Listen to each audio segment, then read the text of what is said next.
This is your time, and I'm a bit deaf. I tell you how I discovered it. I did a crowded meeting in Bristol years ago on a very hot summer night in a schoolroom. It was absolutely packed, and there was a heckler. And I was brilliant. I'm brilliant with hecklers. You organise your own meeting, I said. And finally I heard what he said. What he said was, well, somebody open the window. So, anyway, so let's start with a man and a woman in turn, the main stalls and then the galleries, and then we see how we get on. So who would like to start? Right, there's a man over there. Mr. Benn, you posed 3 questions. You said, we need to know what's going on, why, and what can we do about it. And then you said that the reason people don't answer those questions is they're apathetic. I would suggest to you it's because we don't believe what we're told. And my question to you is, how do we rebuild trust, those who govern us? Well, how do you rebuild trust? I mean, it's a bit more than that. I mean, you have to earn trust, don't you? And, I mean, I divide politicians, whatever party, into 2 categories, the signposts and the weathercocks. Now, the signposts point in the direction they think you should go. You don't have to follow that route, but if you come back 5 years later, it's still there. The weathercock hasn't got an opinion until the focus group has had a word with him. And I have changed my mind many times in my life when I made a mistake. And I've made a lot of mistakes. I published them all in my diaries, actually. But I hope I've never said anything I didn't believe in to get on. That really would be. I'd be really guilty about that. But there's no shame in changing your mind. I changed my mind on nuclear power. I thought it was peaceful. Turned out the whole thing was a method of getting plutonium for the bomb. I mean, I misled people as a minister because I was misled. But trust is mutual. You have to trust each other. And I think it's also right that when someone's in power, you should have a suspicion of power. Because power is very corrupting to anybody. So you can't say, well, I'll just go for, trust me, I'm a doctor, and then along comes Dr. Shipman. It's a bit more than that. Now, a woman, is there one? The thing about news of a certain sort not getting into the press, papers, demonstrations and so on, how does it work? How does it not get in? Yes, how is the press organised in such a way as to keep out relevant information? Now, I'm not a conspiracy theorist. I don't believe in that. But I must tell you, I've had some very interesting experiences. Do you remember at the time of the Orgreaves clash, the television, BBC News that night, showed some miners throwing stones and then the cavalry charge. It so happened that night I was addressing a meeting of TV crews at Shepherd's Bush. And they said to me, Tony, when that film came in, the police cavalry charged first, and then the stones were thrown, and we were ordered to change the order of the film. And that came out because when the Orgreaves riot trial occurred, Arthur Scargill, who's a bright lad, subpoenaed the police video with a time code on it, which proved that. Now, that's an exceptional case. But, I mean, in fairness, the media does represent the interests in a broad way of the proprietors. And that is the problem. We have a left press, quite a lot of left papers, and I read them all, but it's very difficult to get them displayed in newsagents. And it is one of our problems. All you can say is that in time, the press catches up. I mean, in 10 years' time, the BBC will get an award at Cannes for a film called How We Got It Wrong in Afghanistan. I know that. But just a bit too late to help us. But at the same time, even they get the message. They get it a bit later than Parliament, but they get it in the end. And so don't give up hope. Now, shall we go up to the circle? Anybody up in the circle? Yes, I can see your arm up. Yeah. What one thing do you think would re-engage young people in the UK in politics? What would re-engage young people in politics? Well, you see, I don't think young people are apathetic about politics. I think they think the government's apathetic about them. You know, if you're a student and you have to pay a fee to go to university. I mean, when I went through college, because I'd been in the war, I got completely free university. The country was bankrupt. They put me through for nothing. And now, if you go to college, you end up with a debt of 12,500 quid. You marry another student, 12,500 quid, 25,000 quid. You then try and get a house because you want to have a family, that's 40,000. You start life with a debt of £60,000. I tell you, it was great convenient to a future employer because someone with a debt of 60,000 quid is not going to cause any trouble. Otherwise, they might lose their job and so on. So, I think, now, as a pensioner, I was in the cabinet when Barbara Castle linked pensions to earnings, and I'm very proud of it. They said the pensioners have contributed to the wealth of society. They should share in the wealth when they've retired. That's all gone. And I think pensioners and young people feel they've been let down. But you look at all those kids who go to the anti-globalization demonstrations. They're marvellous. But they haven't any confidence in the way that they think they're being managed and not represented. Although for my part, I must tell you, when I go into a polling station and I see an old lady on crutches come in and with a pencil destroy a government without killing anyone, that's for me, it's almost a religious experience because but even if it's the government of which I'm a member, and even then I'm pleased probably because they don't kill me. But at the same time, democracy and the vote is important, but we have to reconnect people with the process. And I think the political process has got so separate now. It lives in press conferences and television studios, but it doesn't really relate as much as it should to people as a whole. That's my view. So don't be pessimistic about young people. Now, there's another woman who kindly volunteered before. Yes, you. At the beginning of your speech, you made it very clear that one of the missions as to why you were doing this was to bring politics back down to grassroots, that you wanted people to engage, to speak. And you didn't like cult of personality. And sort of two things, really. One, how do you reconcile in your own mind that for a lot of people in the audience, probably myself among them, and all across the country, you are a personality? And the second is probably the bigger question, which is, how do we actually move away from that cult of personality? What would you like to see? What do you think one can do? Well, thank you very much, but we're all personalities. You see, I don't really believe in heroes, and I don't believe in charisma. In the 1945 election, long before you were born, there was a Labour landslide, and Churchill had been Prime Minister. I mean, man of tremendous courage in the war. And Clem Attlee, the Labour leader, had no charisma at all. He was short, he was bald as a coot, had a little moustache, looked like Charlie Chaplin, but people voted, they wanted never to go back to unemployment, never go back to the means test, never go back to fascism, and they voted for a new Britain. And it wasn't a vote against Winston, funnily enough. It was a vote against the policies beforehand. And Mandela didn't end apartheid with the help of a spin doctor. The Africans said that they wouldn't put up with it anymore. And so what I'm really saying is movements make the difference. Mind you, there are people who encourage you, and I think the function of old men, I'm old, 77, I mean, old men who talk about the past are boring, so I've got to be careful. Old men who are always whinging are boring. Old men who want to run anything are an absolute menace. But the function of an old man is to encourage. I tell you, at Easter, it was really funny. I wrote in my diary, because all my family were there at Easter, and I wrote in my diary, now as an old man, I'm loved, marginalised, and controlled. And I said that to my daughter, and she said, Dad, that's the fate of women throughout the whole of their lives. No, I mean, obviously, there are people who encourage you. And the people I remember, the people who encouraged me when I was young, patted me on the shoulder, said, you shouldn't have said that, but you're doing the right thing, you know. That's the function. But on the whole, when I look back at history, the people I think about are not the chief executives, the presidents, prime ministers, chancellors. They're the people who helped you to understand the world. Galileo, Marx, Freud, Darwin. Those are the people you remember. Now, you can call them personalities if you like, but it's actually the contribution they make is to empower you to do more where you are, not to be celebrities themselves. I don't know if that makes sense, but that's what I really believe. Now, we have a man now. Yeah. Oh, yes, we've got to have a man. Yes, you put your hand up. Can you stand? Tony, I wanted to ask you about two things in relation to education. One is we're in a world now where education seems to be on the back burner. But on the other hand, we have actually the most enlightened generations coming through in our education system, through the comprehensive system, and yet the government is determined to actually privatise it and push that achievement to one side. Now, how do you reconcile those things? And how do we actually go forward in terms of actually maintaining an equal education system for all our citizens? Well, the question about education policy is the best way is for a comprehensive system. I believe in that. All my children went to comprehensive school because I believe that every person at school is entitled to the full range of subjects and should be inclusive in terms of disabled people and all sorts of people who have to go to the same school. And then you develop your life later. Because school isn't the beginning and end. I mean, I'm still hoping I'm a late developer, if you know what I mean. And I did once make a speech saying we should raise the school leaving age to 65.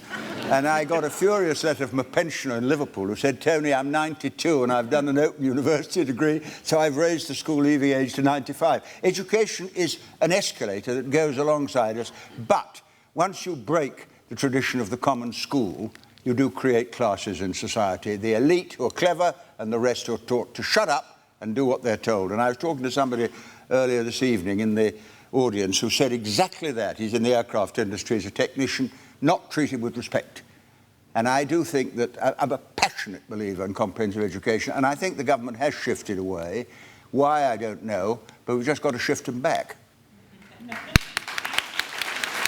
Now, another woman, there was a woman who put up her hand, and I promised she'd have a go. Who was it? There. What I would like to ask is, in global capitalism demonstrations, there has been a degree of banding together, but there is no unifying ideology. There is no suggestion of what could be put in the place of this system that is slowly driving the rich and the poor apart. Could you give us some ideological guidance? Well,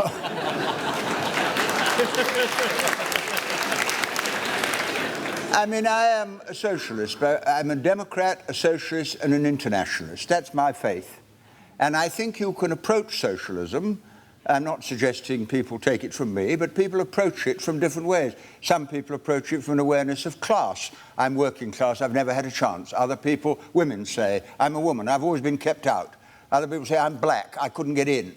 And you can approach this analysis from different directions. But what socialism means to me is that no understanding of the world is complete if you don't recognise there is a difference of economic interest between the 95% of the world's population who slog their guts out creating the world's wealth and the 5% who happen to own it. And until you recognise that that is a different conflict of interest, you can't make sense of it. Because the people in power don't really want, you see, any sharing of power. And that's the funny thing about, communism and capitalism. I mean, go to Russia in the old days, you could discuss whether you wanted Khrushchev, Andropov, Brezhnev, and so on, but you couldn't discuss communism. And in Britain, you can discuss whether you want Major, Blair, Thatcher, whoever, but you're not really allowed to discuss the system. And I think any society that excludes a discussion about the guiding principles of society is going to miss the point, take it longer to catch up with what's happening. But I am a socialist, and I've got more socialists the older I've got. I mean, funny thing about my family, we've got genes that drive you to the left when you get older. It's almost unheard of. But it's based upon the fact that when I've seen the way power is exercised in society, I realise that it's very largely based on wealth and power and privilege, and they don't want to share it with anyone else. It comes back to the educational question I was asked a moment ago. Now, shall we go up to the circle? Yes.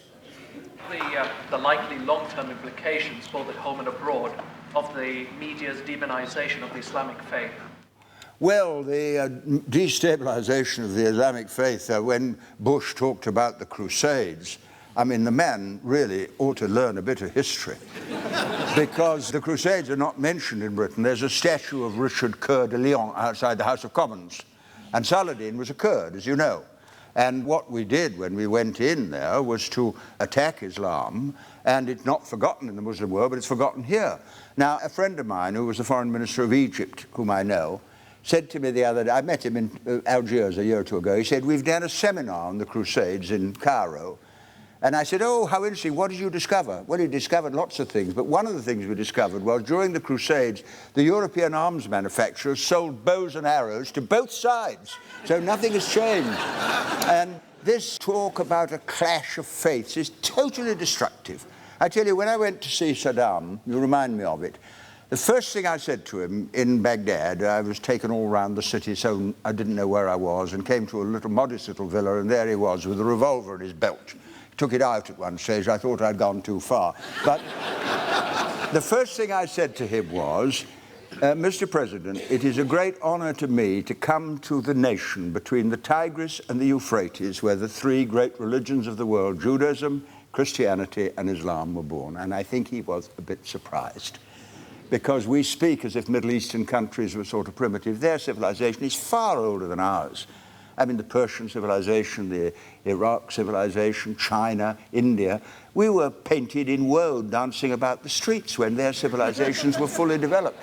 And I think we really have to have a respect for that. And all religions are founded on a principle of right and wrong. Well, the trouble is they're led by people who use religion for power. And that happens even in the Labour Party, you know. I mean, that is a difficult problem. Now, it's a woman's turn, so if there's anybody up at the top. What do you think of the way refugees are treated in this country? Oh, I think the treatment of refugees is appalling. I really do. I mean, before the war, the Jews were let in from Germany. And I've met quite a number of people who said to me, you know, I came as a little girl, little boy, escaped the death camps and so on. And I was talking, the Iranian ambassador came to see me the other day, and he said, we are accused, you know, the Americans describe him as part of the axis of evil or something, but he said, we've got 2 million Afghan refugees in Iran. And in Australia, where John Howard kept those Afghan refugees on a ship in order to win the election. It was a crime. Whip people up to hostility. I think in the end, you know, if capital can move freely, people will have to be able to move freely. But that does mean you've got to have full employment everywhere, because otherwise it's so easy, if you've lost your job, to say it's that filthy Afghan refugee who's got a Rolls Royce round the corner and he was let in. A lot of, you know, whipped up. And that's why I'm very, very nervous of recession, why I mentioned Germany before the war. But, you know, this country has been so enriched. If you take my family, for example, I mean, my mother was a Scot, my wife was an American of French and Irish extraction. One son has married a woman who's partly Jewish and partly Indian. Another one's married a Muslim. I mean, I'm breeding a UN peacekeeping force in my own family. And I've been enriched by it. And when people say to me, where should we should send the blacks back, I say, where do you suggest I send my grandchildren? That throws them totally. Now, who else? Yes? Oh, another woman. Yes, you got in first. On the political disengagement point, isn't it surely linked to a total lack of ideas among the mainstream parties, which are essentially business-led? Yes, I mean, is the apathy because there's not many ideas? Well, I think you have a point there, because I think there is a convergence of all 3 main political parties towards a common position. So not quite a one-party state, but I feel that. And I also feel, I don't know if it makes sense to you, that just as for centuries the real debate was between the government of the day and the people, we're going back to that again. People feel whichever government's there, we've got to do something.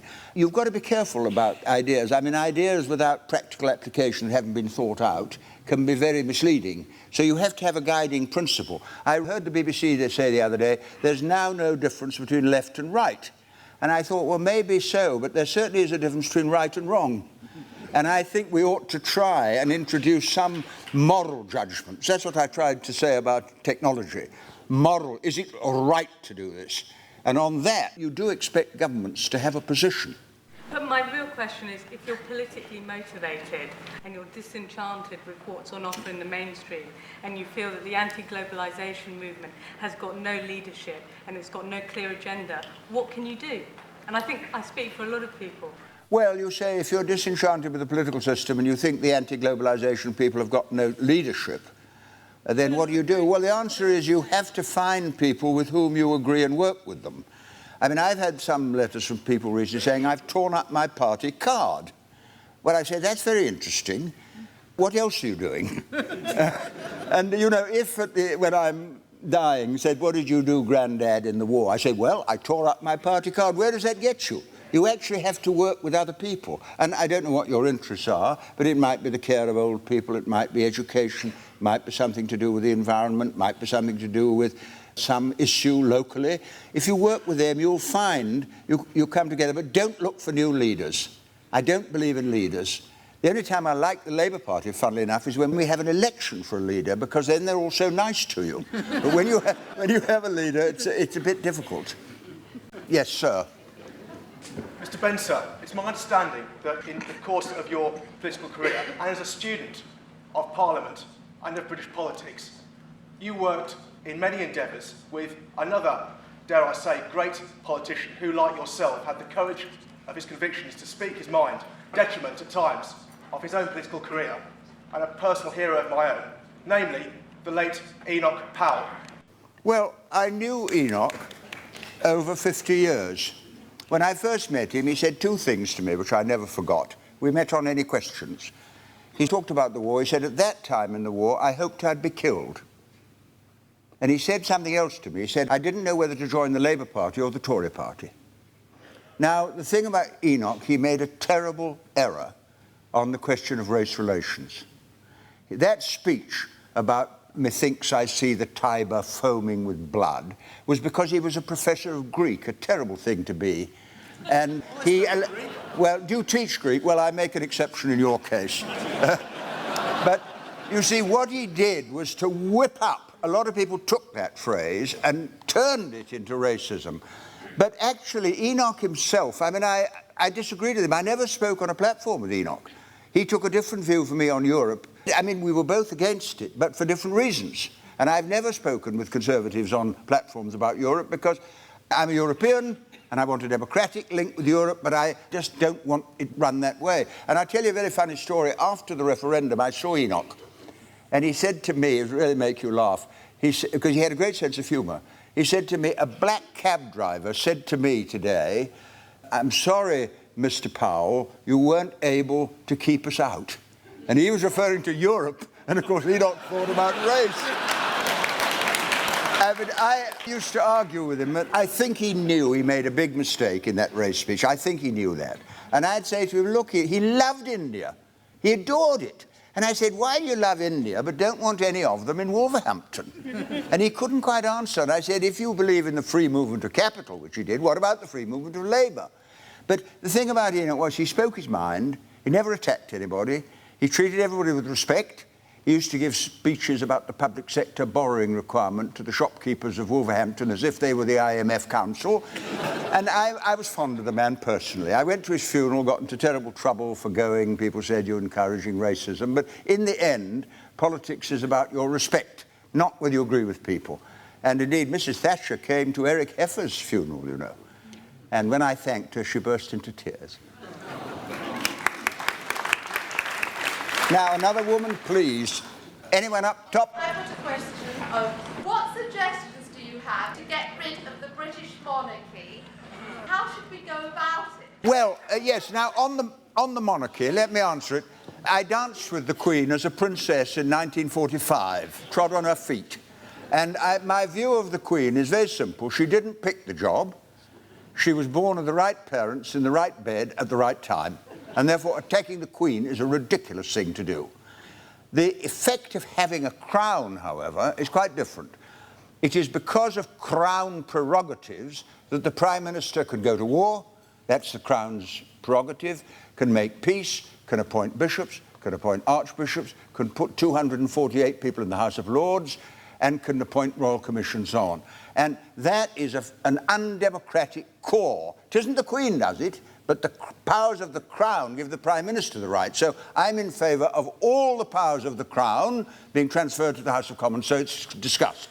The second effect of a monarchy, and you can't blame her for that either, is that, as I mentioned earlier, it creates this sense of deference. We've all got to bow and scrape to somebody better than we are. A friend I was talking to said this to me at the beginning. You know, the man bows to the knight, and the knight bows to the baronet, and the baronet bows to the baron, and the baron bows to the viscount bows to the earl, and the earl bows to the marquis, and the marquis, they all bow to the Queen. Now, every country has a class who think they're better than anyone else, but Britain's the only country where the rest think they are better too.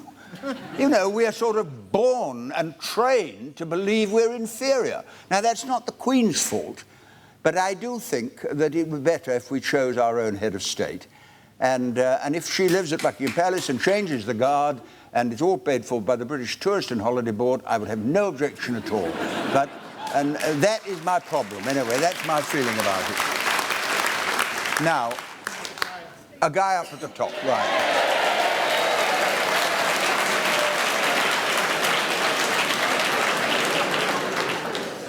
I've heard you say several times before that you're not a pacifist. So could you explain whenever is it justified to go to war?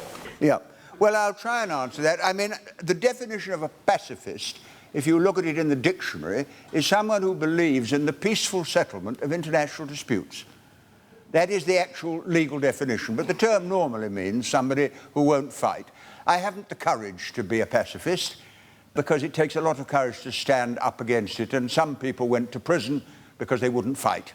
I mean, for example, there's a guy called Vic Williams, you know, who was a soldier, and when the Gulf War came, he said, I can't go, and he spoke at all our meetings and then handed himself in, was convicted, was put to prison. I went to see him in prison, and now he's out again, and I respect that man.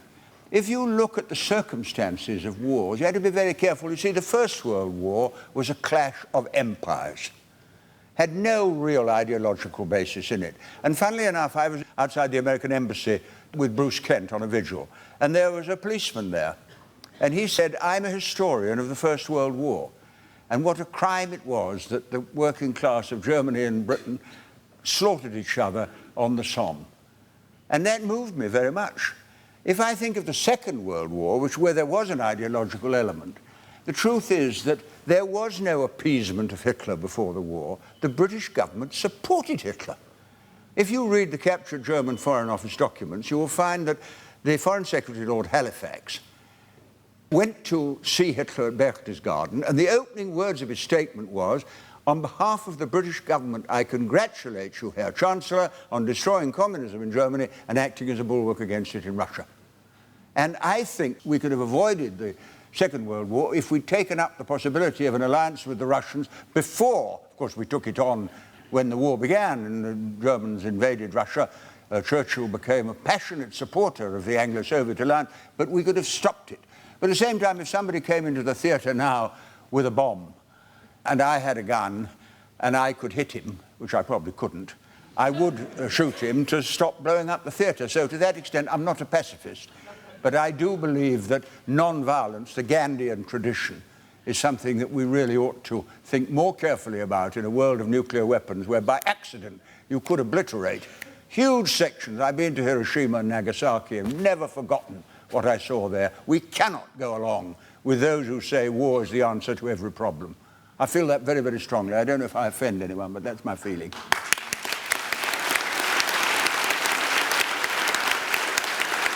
Well, sounds funny, but I'm still looking for another woman, and they're very shy.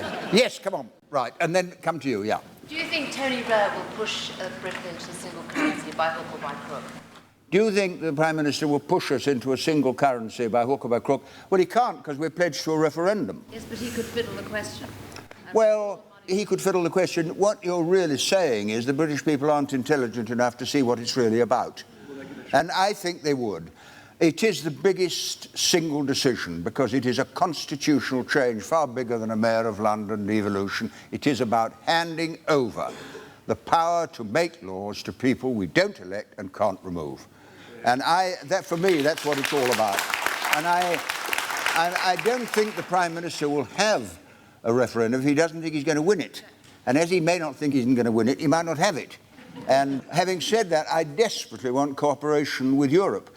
Ted Heath, who's an old mate of mine, over 50 years, when you talk to him about it, Ted's very simple. He said, Tony, we've had 2 world wars, and the Europeans have killed each other. We can't have another. And that's his base. It's nothing to do with the Treasury computer churning away in the basement and telling us when to give up our national sovereignty. It's ridiculous. It's a political decision. And the political decision is not that you should cooperate, but how you cooperate. And my belief is we should have a Commonwealth of Europe, where all the countries in Europe, East and West, are members, and you harmonise at the consent of your own national governments, German, French, Italian, and so on. Now, if you did that, none of the problems I raised would occur. So we mustn't allow it to be, are you for or against Europe? It's about what sort of Europe? I mean, I wasn't an Anglo-sceptic when Mrs. Thatcher was Prime Minister. I just didn't like her policy. And therefore, to call people Euro-sceptics if we hated everything European is nonsense. But it's a very, very big question. I'm not sure you will get away with it, actually. Now, yes, sir. Mr. Benn, when we elect an MP, we do so for the lifetime of the Parliament. And they, and often do, can ignore us for the lifetime of the Parliament. How can we make our MPs more accountable during the lifetime of the Parliament? Well, how do you make your MP accountable? You see, the way I look at it is very simple. I was a member for 51 years, and when I was in my constituency, I used to say to myself, everyone here employs me. The bus driver, the street sweeper, the home help, the policeman, the cab driver. I work for them. I'm free to say what I think, but they're free to get rid of me.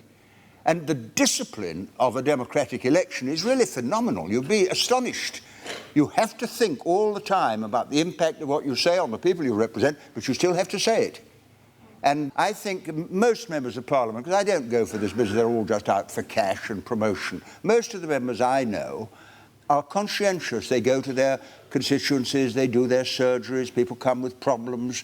I think 1,000 people a year used to see me personally in Chesterfield, and I learned more in Chesterfield than ever I did sitting in the House of Commons. Because people would come, I'm unemployed, my dad's waiting for a hip operation, mum needs a bungalow, my kid's in trouble with the police, and you listened, you tried to sort it out, and then you said to yourself, what policy changes should be made to see that doesn't happen again? And that's where all my politics come from. Not from reading a book, but from working with people over a long period. So don't think MPs are just out for themselves. Most of the ones I know are conscientious, decent people. There are a few maybe don't live up to the standard, but then, you know, perhaps that's because they represent the nation. A woman, yes. Do you believe that we might get dragged into the Iraq war because of our dependency on the US? Do you therefore think we should arm ourselves nuclearly? If not, then what is the answer? Well, I'm very sceptical about nuclear weapons for two reasons. First of all, because I said I'd been to Hiroshima and Nagasaki, and the devastation there is fantastic. One of the most vivid memories I have of it is of a pavement in Hiroshima. And a child was sitting on it, and the child was vaporized, and next to it was the child's metal dinner box that was ossified. I've never forgotten that, and I met the Hibachi, the survivors, and talked to them. And secondly, I mean, a nuclear weapon is unusable, really. I mean, can you imagine anybody pressing a button that would destroy not only everybody there, but lead to a counterattack yourself? They had a policy once called Mutually Assured Destruction, MAD, which is just what it was. And if anyone's ever seen Dr. Strangelove, have you seen it? It's a brilliant film. It should clear your mind. So I think the only people who can get rid of Saddam Hussein are the Iraqi people themselves. And the thing that's kept him strong is the pressure on him from the outside. I'm going to give you an example. During the war, we were a Labour family, and Churchill wasn't our favourite person. But when he spoke on the radio during the Blitz, that spoke for all of us, and his position was enormously strengthened by the attack. And that's what happens. And so I think you have to look at it differently. We could never have ended apartheid by invading South Africa. The African people had to do it themselves. And the Iraqi people have to do it. And take the pressure off, and it's more likely to happen. So this idea that we need to be the policeman of the world, it isn't that anyway. Now, who else? Oh, no, you, I promised you one, yeah. What do you think about Britain and America's reaction to the situation in Israel, and what do you think they should be doing? Oh, I think the situation in Israel is simply appalling. Those who take the view I take, the Israelis should withdraw from the West Bank, end the settlements, Palestine should be set up. It's the only basis of peace. And then they say you're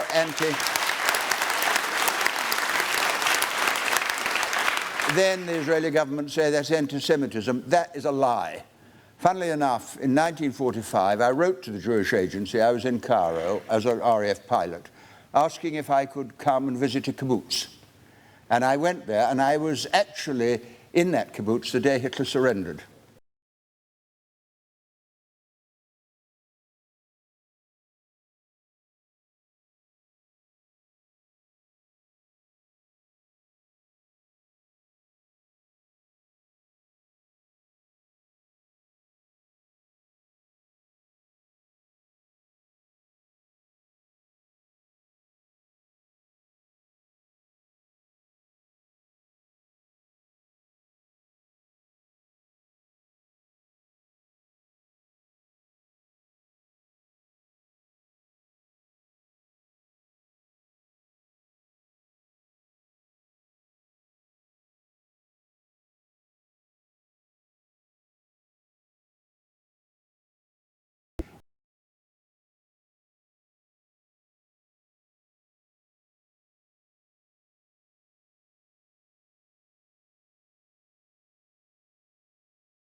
attack Iraq? What is really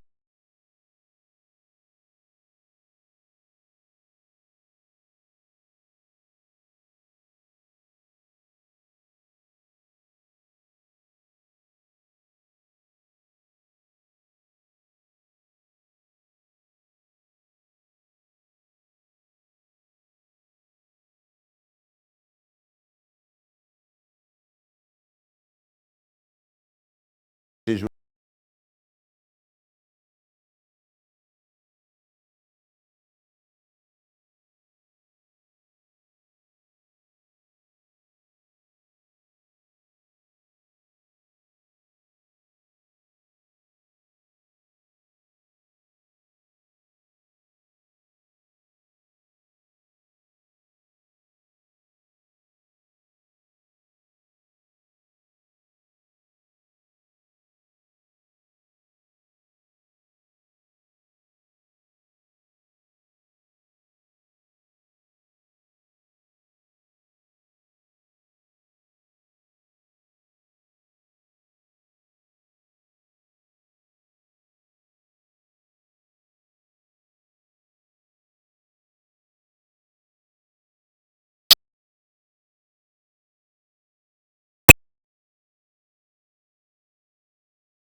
European Parliament. I could only vote for the party list. So as a result is I don't know who represents me. Nobody outright